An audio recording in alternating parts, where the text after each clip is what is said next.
नमस्कार, आप देख रहे हैं लोक पहल जनमंच। मैं हूं सावन कनौजिया। आज मेरठ में पहुंची हैं केंद्रीय मंत्री स्मृति ईरानी। उन्होंने जमकर हमला बोला है इंडी अलायंस पर। उन्होंने बोला कि ये वही समाजवादी पार्टी है जिसने कोरोना के समय पे भाजपा का टीका कहकर कोरोना के इंजेक्शन का अपमान किया था। उन्होंने कहा कि इस बार जनता उनको रिजेक्शन के इंजेक्शन लगाकर समाजवादी पार्टी को मुंह दिखाएगी और मुंह की खानी पड़ेगी समाजवादी पार्टी को। क्या कुछ कहा है स्मृति ईरानी ने, आइए आपको सुनवाते हैं।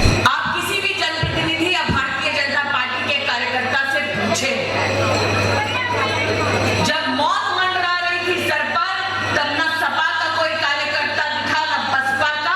ये भारतीय जनता पार्टी का कार्यकर्ता था जिसने गांव-गांव, घर-घर जाकर हर मोहल्ले में मास्क बांटा, सैनिटाइजर बांटा और गरीब को खाना बनाकर खिलाया और मोदी ने मुफ्त का राशन पहुंचाया। ऐसे माहौल में जब देश को एकजुट रहने की जरूरत थी, तब सपा वालों ने कहा टीका मत लगाओ, कांग्रेस वालों ने कहा टीका बाहर से लाओ। मात्र मोदी था जिसने कहा हिंदुस्तान में टीका बनाओ, पूरे विश्व में हिंदुस्तान का जौहर दिखाओ। यहाँ कितने लोगों ने वैक्सीन लगाई है? पुरुषों ने नहीं लगाई क्या? लगाई है? आज ये कहने आई हूँ कि जिसने वैक्सीन लगाई हाथ उठाया, वही हाथ दिल पर रखकर बोलो, अगर केंद्र में कांग्रेस की सपा की सरकार होती तो क्या वैक्सीन मुफ्त में सब तक पहुंचता? अगर केंद्र में सपा की कांग्रेस की सरकार होती तो क्या गरीब तक मुफ्त अनाज पहुंचता? वैक्सीन लगाया ना, तो 26 तारीख को जाओ पोलिंग बूथ पर, सपा को रिजेक्शन का इंजेक्शन लगाओ, कमल का बटन दबाओ और अगर गोविंद को जिताओ। आज ये कहने आए। मैंने तो यहाँ तक पूछा कि आपकी अनुपस्थिति में अध्यक्ष जी से, ये सपा का 3 बार कैंडिडेट बदला है कि 4 बार बदला है?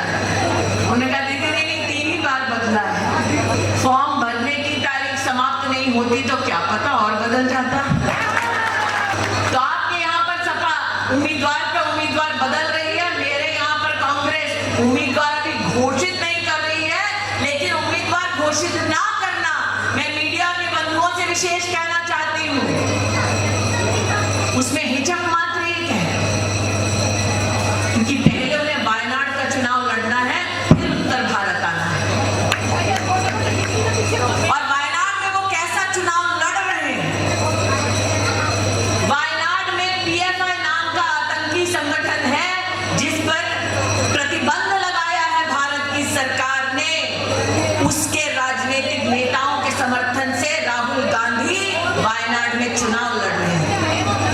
एसडीपीआई नाम के संगठन ने केरल में हर जिले में हिंदू नेताओं की लिस्ट बनाई है जिनका वो वध करना चाहते हैं। आप सोचिए, आज गांधी खानदान चुनाव लड़ने के लिए आतंकी संगठन के राजनीतिक नेताओं का समर्थन लेने को तैयार है, जो फेरिस्त बनाते हैं हिंदुओं की हत्या की।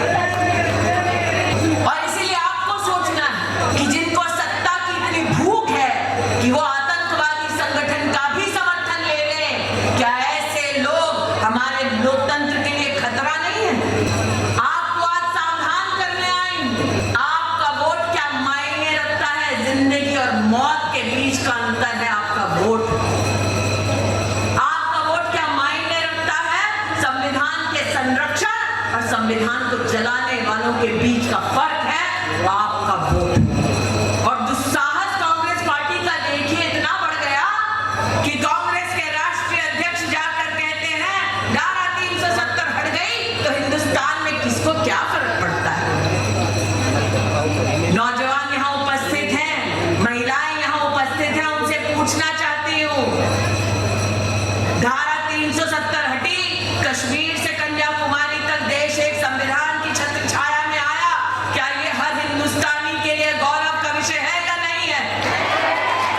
ऐसे जम्मू कश्मीर के बारे में, धारा 370 हटाने के बारे में कांग्रेस पार्टी के अध्यक्ष के ये शब्द आपको बताते हैं कि आज इंडी अलायंस का क्या हाल है।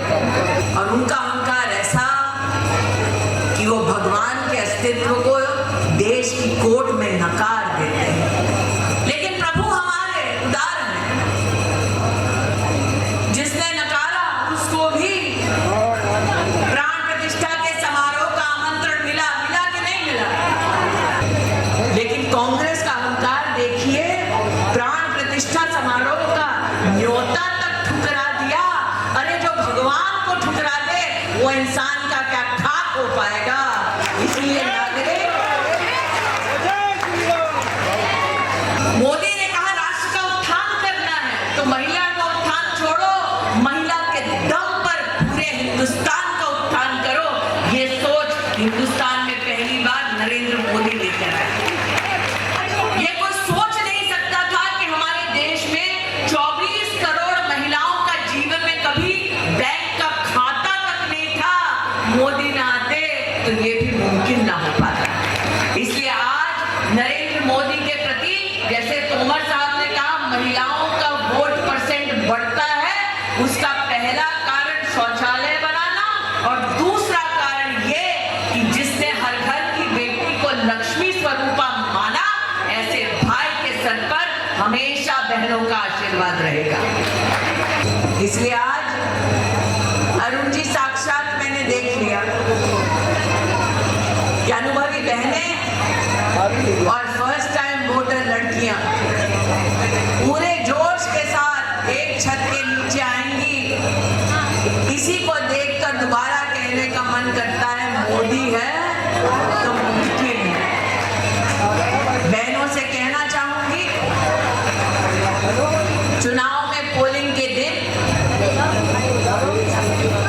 ये राष्ट्र ने सुनिश्चित कर दिया है कि अब की बार, देश बोल रहा है ना, अब की बार, लेकिन उसके लिए जरूरी है कि हर बूथ पर जाएं, कमल का बटन दबाएं, अरुण जी को जिताएं और अरुण जी को मोदी जी के सानिध्य में देश की संसद में ले जाएं।